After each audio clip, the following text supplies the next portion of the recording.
My name is Graham Bromley and I'm the lead level designer on Grid 2. Alright, Grid 2 is single player and a multiplayer. What can you tell us about the single player? What are the disciplines, what kind of things you can do, and how big is it?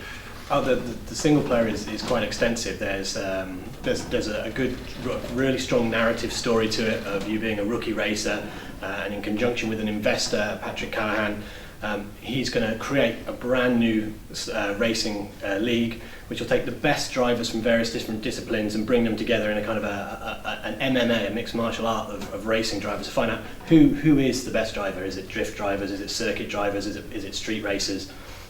And so that's quite exciting, and what you'll see is the dressing of your garage and the dressing of the tracks progress as you become more successful, and the way that your success is reported will also progress. So there's a really good narrative and progression in that. Loads of different game modes. So you have the standard racing, you have time attacks, we still have the drift mode, we'll have the face-off and toge, and there's introducing like game modes like checkpoint and overtake. So lots and lots of variety in there that wasn't in the original Grid. In the original Grid, the story was of big importance. Is Grid 2 also having a very important story, or?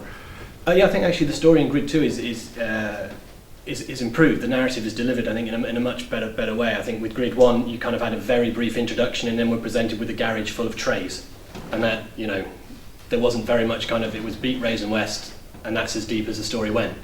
On this, it's much more about how you're getting drivers and getting fans interested in a completely new racing experience. Okay, and how more bigger compared to the first Grid is Grid 2 in play hours, tracks, cars? Well, play hours would be difficult to quantify, if I'm honest.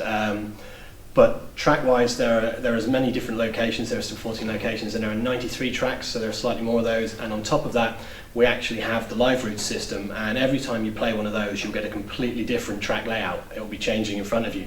So, in that respect, there's almost an indefinite, amount of extra gameplay in there that wasn't in Grid 1. Okay. Yeah, Grid 2 is coming out for PlayStation 3 and Xbox, and now the next gen is coming, and I've heard recently that you're not going to next gen with Grid 2, but after Grid 2, I guess more people want to play more Grid 3, 4, 5. Is it coming to next gen or PlayStation Vita, for example?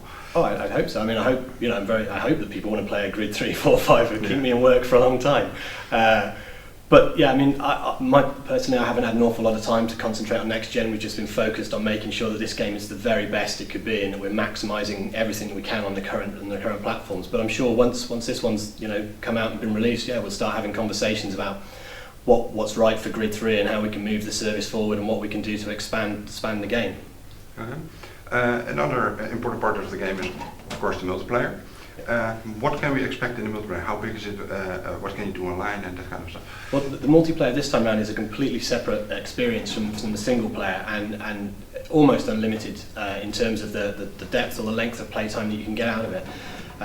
It will support a lot of different game modes again, and it's entirely up to you how you progress through that career.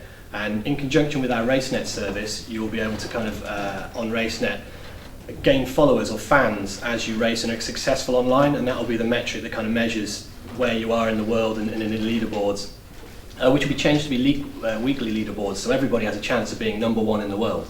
And that will be reflected in the YouTube videos that will be put onto the RaceNet site. So if you're doing really well, you'll be able to see yourself in video on RaceNet site showing off to the rest of the world. So it's, instead of having a fixed narrative of a progression, the online multiplayer is basically you writing your own story of your own progression through that event. And with the RaceNet global challenges and weekly challenges, which will be offering different objectives to complete on a weekly or monthly basis, we'll keep on providing the players with challenges and reasons to come in and play some more. Okay, last question. You said that the tracks in single player are every time different because it's regenerating the own route. Yeah. Are there plans for DLC? Because it isn't really necessary, because the tracks can change every time. Yeah, well, I mean, the driving force behind live routes was to try and find a way to make gameplay different and new and more interesting. We wanted to innovate and move Grid forwards, from traditional racing games. So having that live route that gives you a unique experience every time, and like I say, you have to kind of lean in and reel your at is really quite nice. But certainly at this point we haven't ruled out DLC. There are still discussions ongoing, and I'm sure there will be announcements in the future about if there is going to be some and what it might be.